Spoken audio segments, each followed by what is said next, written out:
Warahmatullahi wabarakatuh. Perkenalkan, nama saya Dwi Skartanti.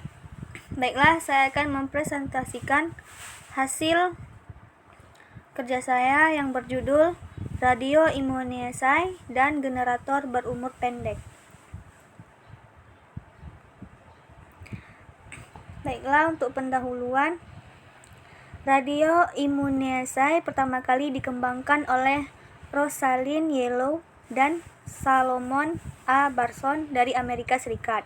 Pertama kali mereka bekerja sama untuk mempelajari tentang hormon, khususnya insulin, yaitu hormon yang mengatur kadar gula dalam darah. Radio immunoassay adalah teknik nuklir yang banyak digunakan untuk mengetahui konsentrasi hormon. Pengujian ini menggunakan antibodi yang spesifik untuk hormon sebagai protein terikat. Selanjutnya itu ada prinsip RIA.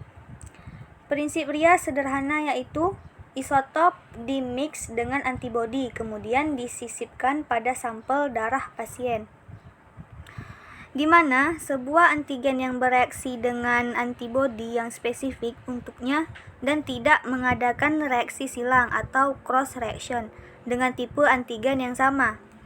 Bahan pereaksi dalam radio immunoassay ialah antigen radioaktif dan antibodi spesifik.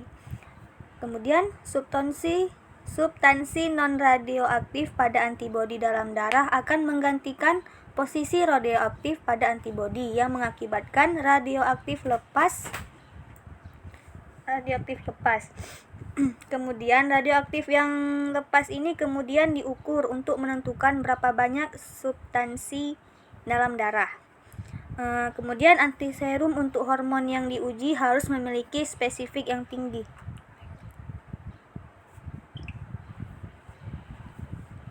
Kemudian ada metode.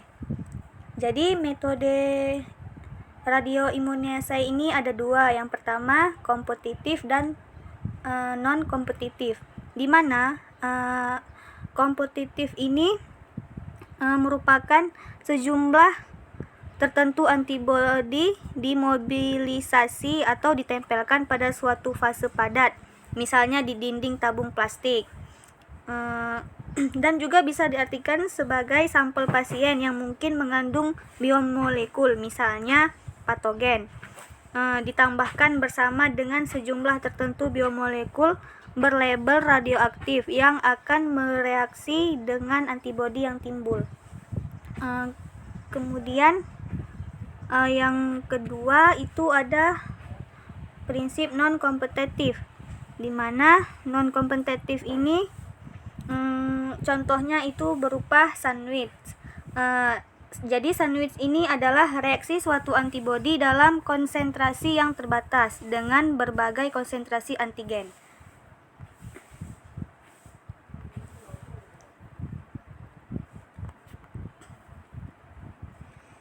Kemudian ada prosedur kerjanya. Yang pertama, darah masing-masing dipipet 10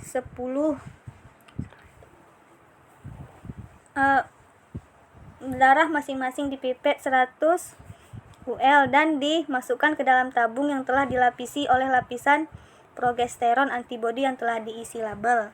Yang kedua, ditambahkan 1 ml radioisotop 125 progesteron lalu dikocok, kemudian vortex mixer, kemudian ditutup dengan plastik parafilm dan disimpan selama 1 hari atau 24 jam pada suhu kamar. Yang ketiga, setelah disimpan, larutan radioisotop dibuang ke dalam botol khusus.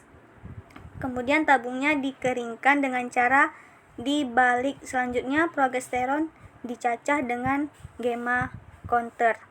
Yang keempat, presentasi pengikatan progesteron dalam sampel oleh progesteron antibodi spesifik dapat diketahui dengan membandingkan hasil cacahan 125 liter pada tabung berlapis antibodi tanpa sampel.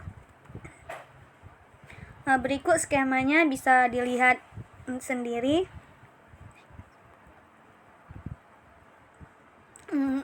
Berikut adalah keuntungan dan kerugian dari RIA.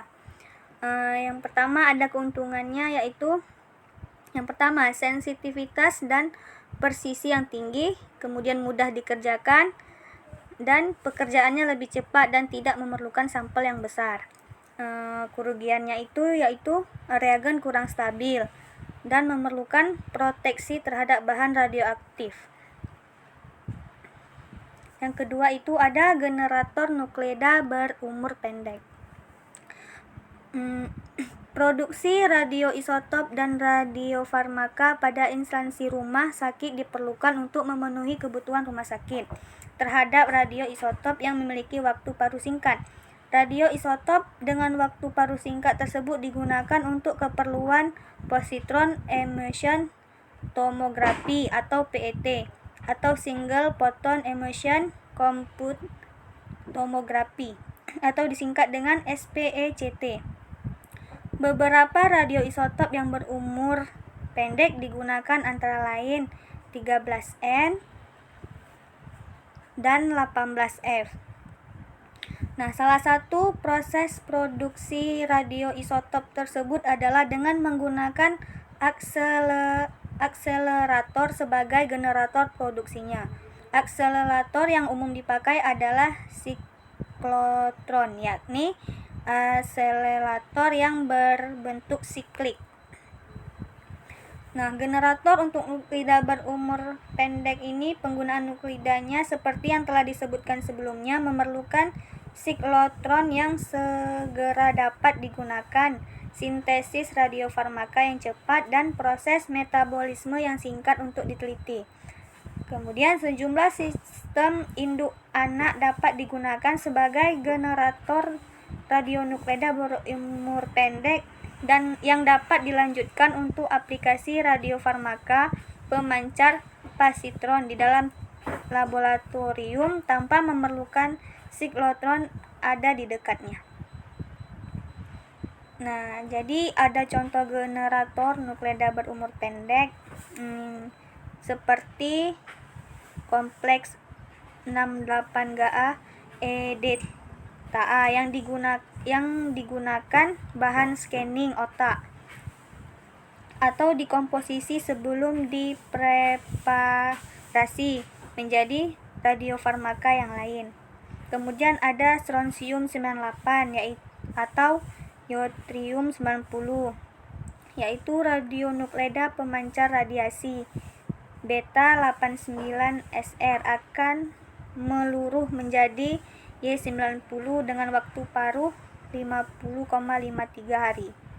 Kemudian ada 90Y, yaitu radionuklida pemancar radiasi beta sebagai hasil peluruhan dari 89SR dengan energi maksimum 2,28 MeV. Y90 ini juga dapat diproduksi menggunakan silikon dengan reaksi nuklir 89Y dan 89Rb. Penggunaannya yaitu untuk menunjang diagnosis beberapa penyakit seperti tumor, hipofungsi kelenjar yang memproduksi hormon seperti kelenjar gondok, pankreas, anak ginjal, dan lain-lain. Yang kedua itu untuk mempelajari perubahan fisiologik dan biokimia sehingga bisa digunakan untuk tujuan diagnostik, terapi, dan penelitian. Berikut daftar pustakanya. Sekian, lebih dan kurang saya mohon maaf. Assalamualaikum warahmatullahi wabarakatuh.